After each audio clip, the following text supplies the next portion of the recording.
Hi, everybody. Welcome to the Underwater Photography Show. I'm Matthew Sullivan. And I'm Alex Mustard.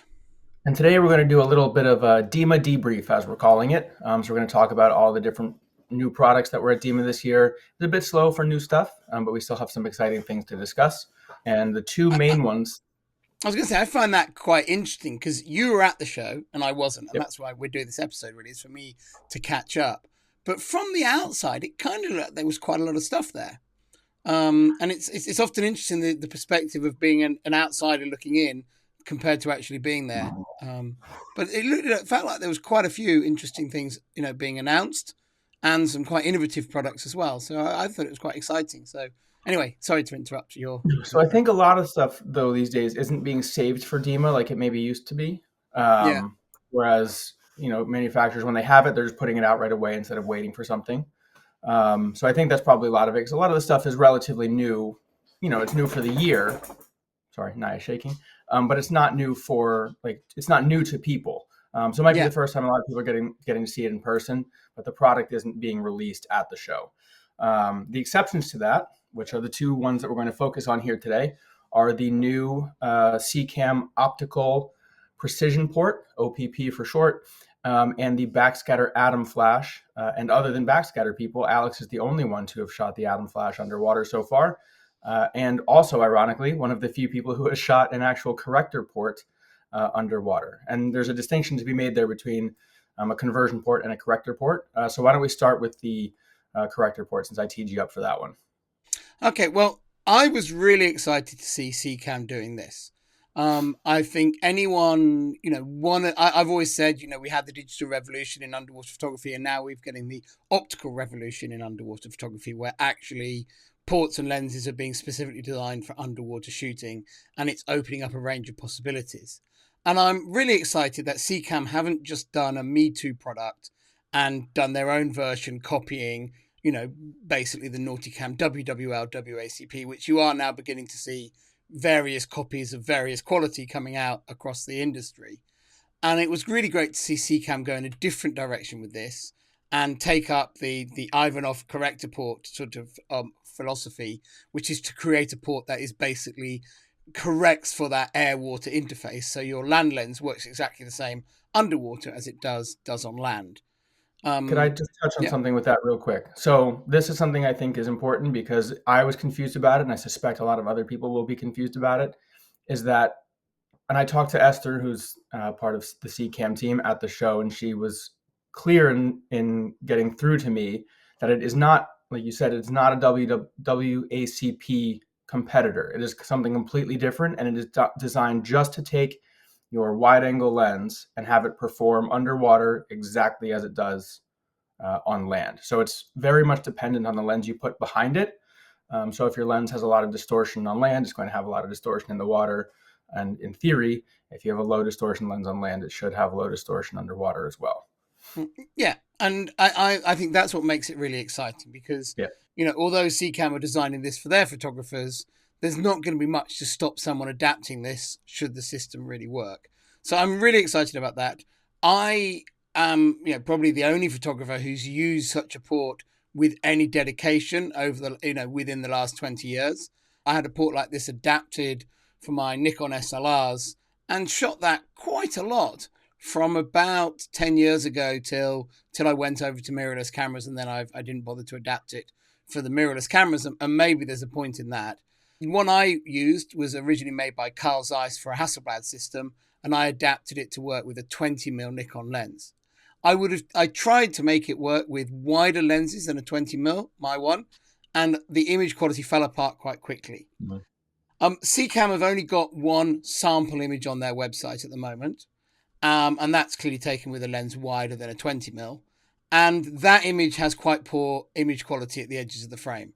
Now, I think it's very unfair to judge the new Seacam lens based on one sample image they've put up, which, could have just been badly shot. You don't know what's wrong with it. So I look forward to seeing more images.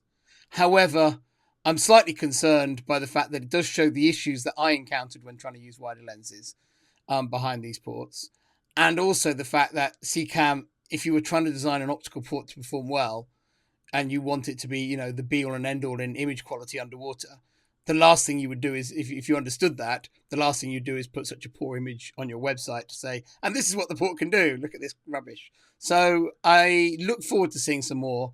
I am confident in this technology that it will work well because I've made it work well myself, and Seacam are cleverer than I am. So I think they'll get it working really well.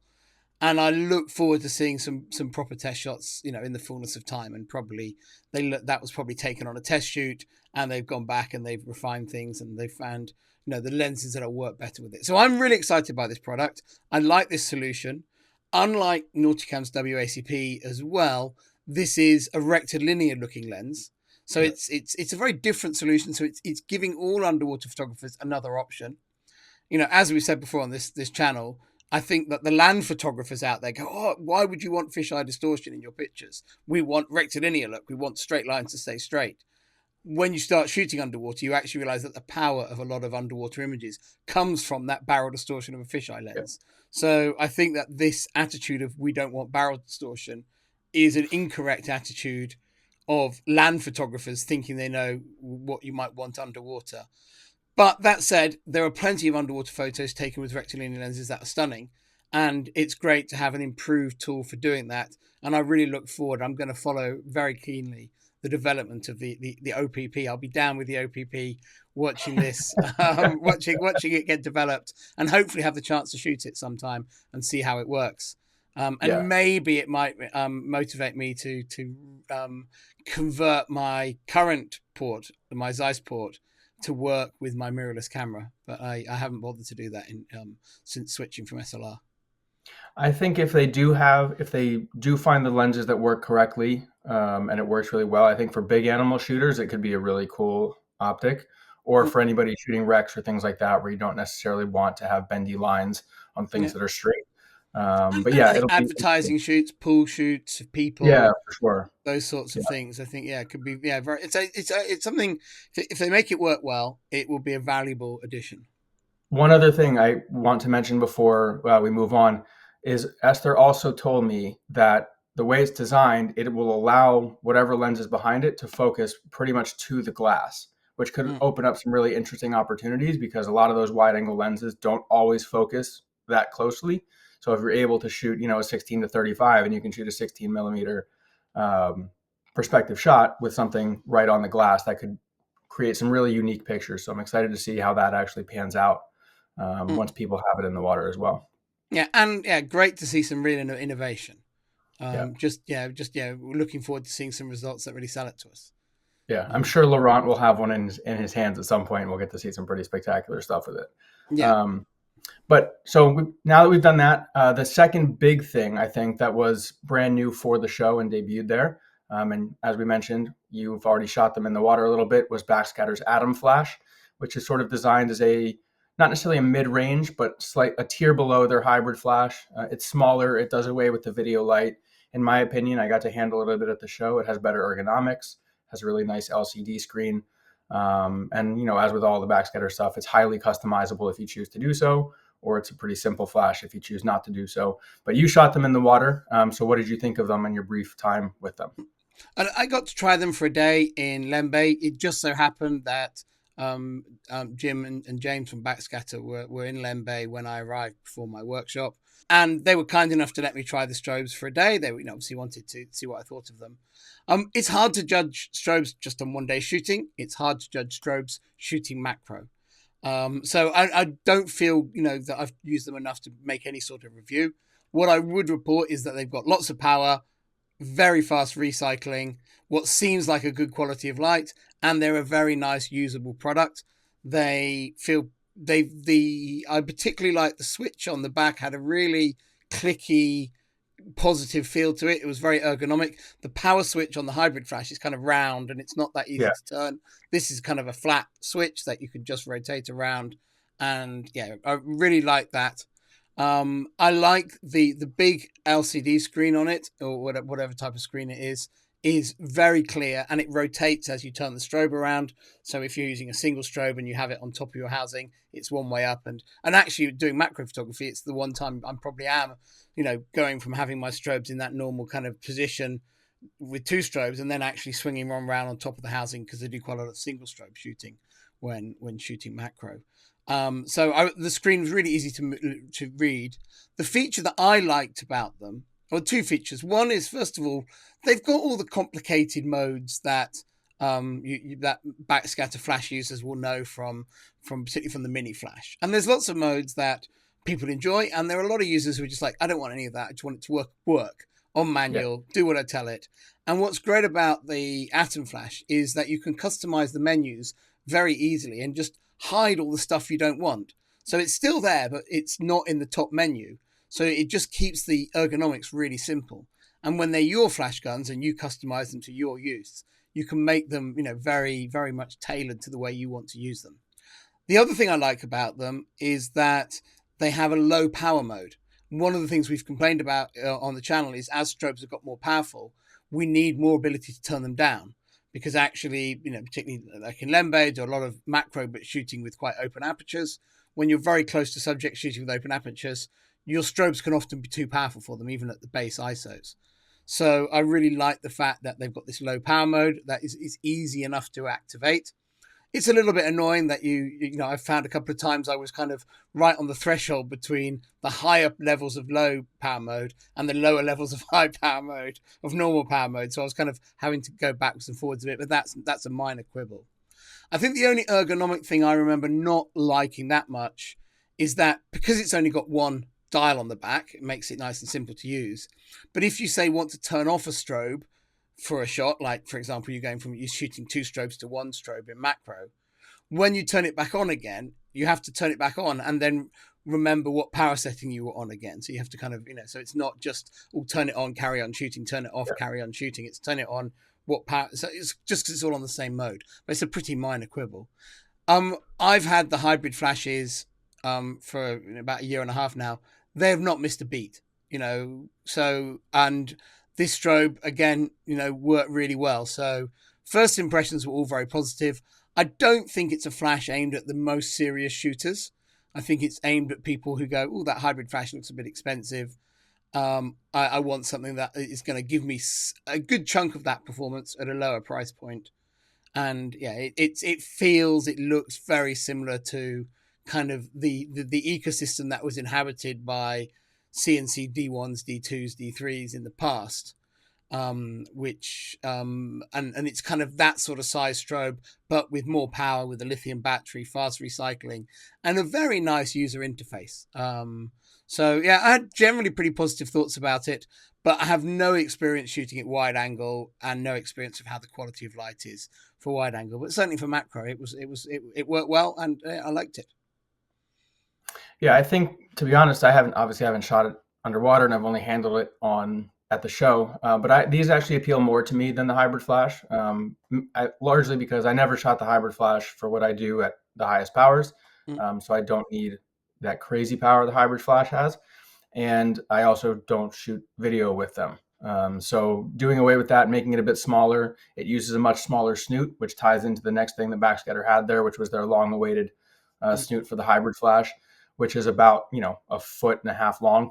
It's probably not that long, but it's huge. Similar in size to the Retro LSD, maybe even a little bit bigger.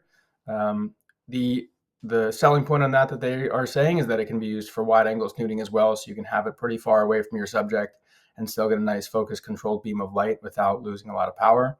Similar to the LSD, it has lenses and optics in there to help focus the beam. It's not just an empty tube. The Atom Flash uses the same snoot as the mini flash, but it has a different mount. But that means it's smaller than the big guy. Sorry, I was looking at my notes here to see what else they had. And then they had the Mini Flash 3, which seems to be exactly like the Mini Flash 2, just with Sony TTL enabled. So if you don't need that, I don't entirely know if it's worth upgrading. Yeah, no, I think it's one of those ones a bit like, a new iPhone or some of the updates that say Retro have done with their flashes, where they're not saying, everyone should immediately go and buy this latest version. It's just, we've got some improvements, so we're going to put them in and make a new product. And for a lot of you, it won't make a difference. I didn't get to try the HF1 flash, HF1 snoot. But I like the fact that Backscatter have gone in a new direction. In the same way that I like the Seacam OPP, I like the Backscatter HF1 snoot in that they've said, Well, most HF1 users have got mini flashes, so we don't need to make another mini flash style Snoot. We'll make a completely different optical device, and with a different, tailored to work at longer working distances. Maybe not so much for making tiny spotlights or macro, but maybe for other uses. And hopefully, the photographers will find the uses for it. And really appreciate this, and hopefully it might spawn a whole range of new types of images. So I like that philosophy of not just going, let's just make a Snoot for this flash gun.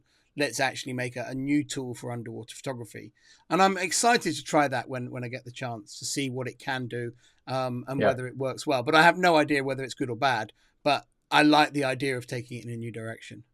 Yeah, I'm also, I don't know when I'll get to shoot that Snoot, but I'm looking forward to whenever I get to shoot the Atom flash. I think it'll be really popular and it'll work really well for the things that I do. Something we didn't touch on when we were talking about Seacam is they also introduced a massive new flash gun, which I'm calling the football strobe, and I mean like an American football. It is enormous. If you already didn't give the Backscatter Snoot its colloquial name. I didn't. Which maybe we shouldn't on this channel. Yeah. So. But the football flash, which I think they're calling the 320D, if the rest of their naming scheme carries on to this one, it is gigantic. It has 320 watt seconds at full power, which is crazy power, especially if that actually translates. And a cool thing that I didn't realize, but they told me at the show, is it normally runs on two of those big proprietary batteries. You can actually run it on a single one of those batteries and still get 160 watt seconds at full power out of it. So if you don't have 4 batteries or a battery dies, you're not screwed. You can still use the strobe just on a slightly weaker power, which is still a ton of power. Those Seacam batteries are expensive, though. Also that. So I'd be interested to see who and where this flash is used. I think if we'll know because we'll spot the sea level rising slightly around the world when someone takes one in for a dive. Yeah. I think if you're a traveling photographer, they're a no-go. They're just too big. But if you are somebody who does a lot of local stuff, and especially if you shoot big animals or big scenes, I think they'd probably be a lot of fun. Whether or not you'd want to drag one every dive, I don't know. But I certainly would at least like to try one at some point. I don't imagine that happening. But anyway, if anyone's in the market for a gigantic strobe, Seacam does now have one. Yeah. And we're just going to really quickly touch on some of the other new things that were there. A lot of these aren't new in general, but like I said, they're new for the show. In some ways, it's nice that manufacturers aren't just sitting on stuff and going, well, we'll release this in the fall, after we've shown it at DEMA, and actually allowing photographers to get their hands on stuff kind of a few months before. So I like that fact. I think it's it makes, like you say, it makes DEMA a bit less exciting, but I consider all of these new DEMA products because they weren't there last year. Yeah, and honestly, like the vast majority of people, still the first time they're going to get their hands on it is at DEMA. So it's still they're still saving something for. And not everyone is as geeky as you, as in they're watching, all the announcements and know what's going on. So we'll just run through them real quick. So Isotta was there. We've talked about this on the show. They have their new strobe, the Red 64. It's technically the second version. We had a preview episode of that a while ago. And we will have a full review coming up probably in February after I have shot them more extensively and after Alex has shot them as well. They also had a new phone housing, which is roughly the size of a computer. So it's a big device, but it does have a joystick, which is a lot of fun. So you can sit there and just fiddle with the joystick, read books. Sounds like this show should have been in Texas with all these products that are coming out. I've seen their phone housing online. I like that they've gone in a different direction with it. Again, it gives choice to the customers. It's not just another, plastic phone housing with a few buttons, which there's so many of. It's nice to see some variation in the market. So for someone who wants maybe something that feels a bit more robust or gives a bit, bigger-handed ergonomics, I like that Isotta have gone in a different direction. It's not necessarily the one I'd choose, but it's good for the market that people aren't just copying each other and actually coming up with original ideas. Yeah, and it's very modular too. You can add a vacuum system to it. There's, I think, 3 or 4 different places to mount ball mounts. They actually have a handle bracket design, so you can easily swing it from portrait to landscape orientation, which is nice. And it's all, like you said, it's all metal, has its own battery, all that kind of stuff. So I had a lot of fun just fiddling around with the joystick, like I said. And yeah, if anyone's looking for like a real high-end phone housing, that might be the one to go with. But they also had, like I said, they also had their new strobe there. CNC was debuting a new strobe. It's called the D130R. I think it's sort of a mashup between like the YSD3 and the old YS250. So it has a circular flash beam. I actually didn't get to take a look at it up close beyond seeing it from a distance and seeing the circular flash tube. But I think it's designed to kind of bridge a gap between those two generations. Everyone loved the YS250, or a lot of people loved the YS250. Maybe slightly less people liked the D series. But this one seems pretty interesting. And I think it would be a cool strobe, especially if it is in the YS250 vein more than the others. Yeah, and you know, while I would say amongst the kind of photographers who are really into it, who speak to lots of other underwater photographers, CNC strobes have not had the best reputation in the last few years. I would say more in the prosumer market, kind of the less serious shooters. There are loads of people out there with CNC strobes they're very happy with and will happily be looking to upgrade to the next thing in there. The name, the 130R, is actually in Japan at their famous motor racing circuit, Suzuka. They have like the most famous corner there is called 130R. So I don't know if it's, I don't know if that's it has to be an homage. It may not be called that in Japanese, but that's certainly what it's known as. And then of course Nauticam's there. They did have a new their new A12 housing. It's exactly the same as the A93 housing, which has been out for a while, just with a different brand on the side. That's right. Yeah. Here's our new stencil. Yeah, exactly. And they had their MFO1 or MFO3, I'm sorry, which is the first time that the vast majority of us have gotten to see one in person. I know you've been shooting one for a long time, and I know. Yeah, we had a ton of them in Lembeh, and it's. I have to say that I'm glad again that they didn't hoard that product for DEMA, and they got it out there when it was ready. I have to say that product was so popular in Lembeh. You know, just everyone who had one was just loved it from the first start. They're just like, how did I live without this? And everyone who got lent one by one of the other people on the workshop was just like, I cannot buy one of these fast enough. You know, it's such a useful item. It's just useful on every single dive. So yeah, I think that's going to be a really, really exciting sort of product for the coming year as people get to try it.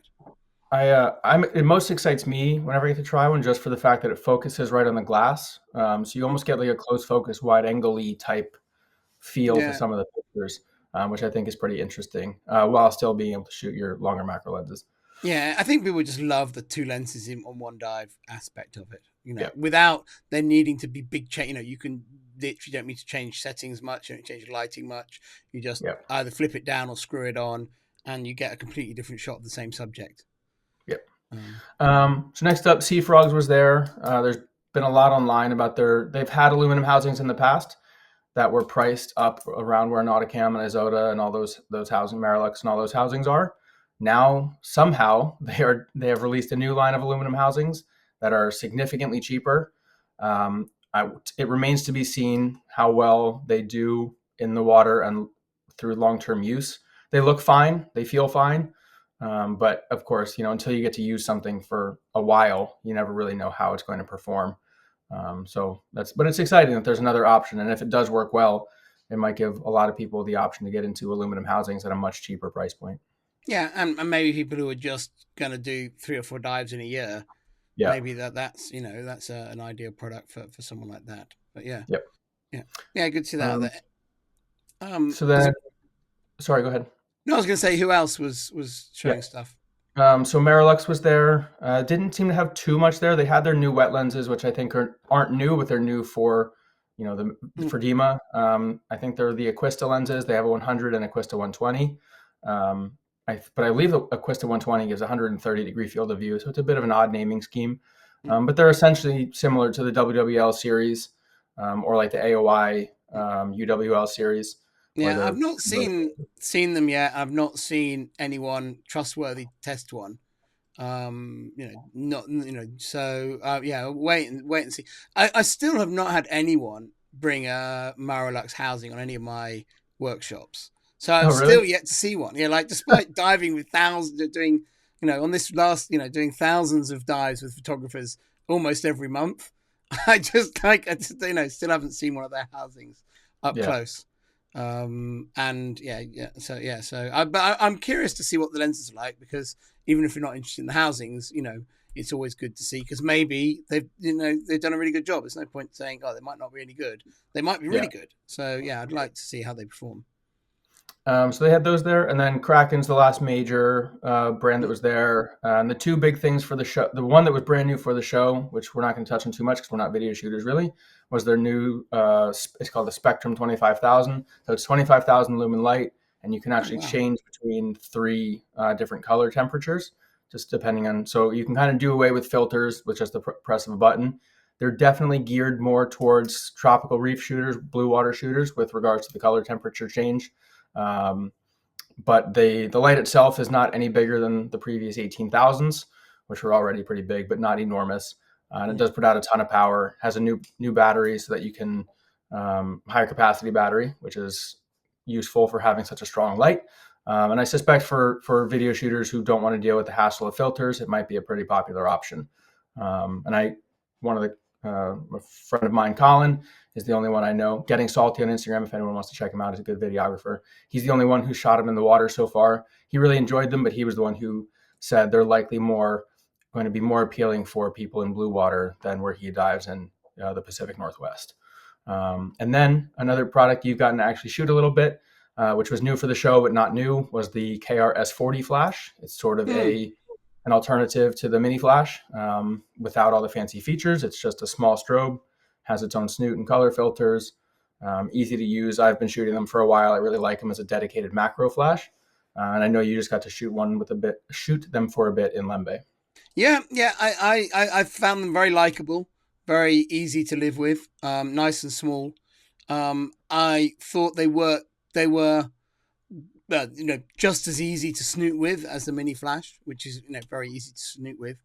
And I think if you're a serious photographer who doesn't necessarily want fancy TTL and things like that, then the fact that they are considerably cheaper than the mini flash, you should definitely have a look at them if you're in the market for a mini flash and decide whether they work for you. I think what I liked about them is I felt that their standard light was very impressive, better than I remember getting when I've shot the mini flashes. But I didn't back to back them, and that's very much a sort of a from memory. I was impressed with it, but I could have picked up mini flashes that day and go, oh wow, these are better than I remember them. So but I found them very likable, very easy to use, easy to snoot with, and as an option. For that smaller macro strobe, it's definitely one people should have a look at. Yeah, and there are dome diffusers for them now too. So if people want to shoot close focus wide, they could be pretty useful for that as well. And in the Inon S220 vein or something like that. But that was kind of mostly the big ones. I'm sure I'm forgetting something. But the main ones that were caught all the attention was the Seacam's OPP and the Atom flash from Backscatter. Those were the two main things that everybody was talking about, excited about, a bit confused about. So yeah, but that's great. I think that's what these reports should focus on, is kind of what was the buzz about, what do you remember, and if you don't remember them, then chances are it probably wasn't that exciting. Fair enough. Thanks for that, Matt. That was a really nice rundown. And I guess with that's another episode of the Underwater Photography Show in the can. We'll be back again soon with another one. Bye.